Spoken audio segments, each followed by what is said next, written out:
ശബ്ദമലിനീകരണ നിയന്ത്രണ ചട്ടമനുസരിച്ച് തൃശൂർ പൂരം വെടിക്കെട്ട് നടത്തുമെന്ന് സർക്കാർ ഹൈക്കോടതിയിൽ. പ്രദേശത്തെ അന്തരീക്ഷ ഗുണനിലവാരം ഉറപ്പുവരുത്തുമെന്നും കോടതിയെ അറിയിച്ചു. പൂരം വെടിക്കെട്ട് നടത്തിപ്പ് ചോദ്യം ചെയ്ത് നൽകിയ ഹർജി ഹൈക്കോടതി തീർപ്പാക്കി.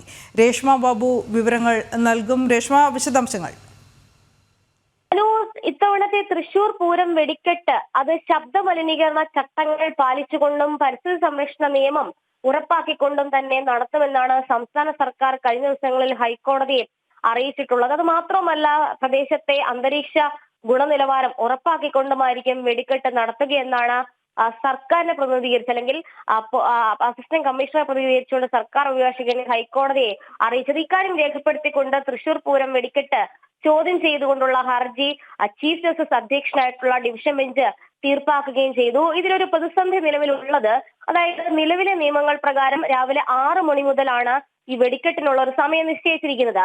ഈ ശബ്ദ മലിനീകരണ നിയന്ത്രണ ചട്ടവും പരിസ്ഥിതി സംരക്ഷണ നിയമവും പാലിച്ചു കഴിഞ്ഞാൽ സ്വാഭാവികമായിട്ടും പുലർച്ചെയുള്ള വെടിക്കെട്ട് അത് നടത്താൻ സാധിക്കാത്ത ഒരു സാഹചര്യം ഉണ്ടാകും. ഇതാണ് പൂരപ്രേമികൾ ഉന്നയിക്കുന്ന ഒരു ആക്ഷേപം. അങ്ങനെ വരുന്ന സമയത്ത് ഒരു പ്രതിസന്ധി ഉണ്ട് എന്നുള്ളതാണ് അവർ പറയുന്നത്. എന്തായാലും ഇക്കാര്യത്തിൽ സംസ്ഥാന സർക്കാർ ഹൈക്കോടതിയിൽ നൽകിയിട്ടുള്ള ഉറപ്പ് എന്ന് പറയുന്നത് ശബ്ദമലിനീകരണ ചട്ടം ഉൾപ്പെടെ അനുസരിച്ചുകൊണ്ട് തന്നെയായിരിക്കും വെടിക്കെട്ട് നടത്തുക എന്നുള്ളതാണ്. പക്ഷേ ഈ പുലർച്ചെയുള്ള വെടിക്കെട്ടിന് അതിന് തടസ്സം ഉണ്ടായിക്കഴിഞ്ഞാൽ ഏത് വിധത്തിലാണ് അതിന് പ്രതിവിധി ഉണ്ടാകുക എന്നുള്ള കാര്യത്തിൽ ഒരു വ്യക്തത സർക്കാർ നൽകിയിട്ടില്ല.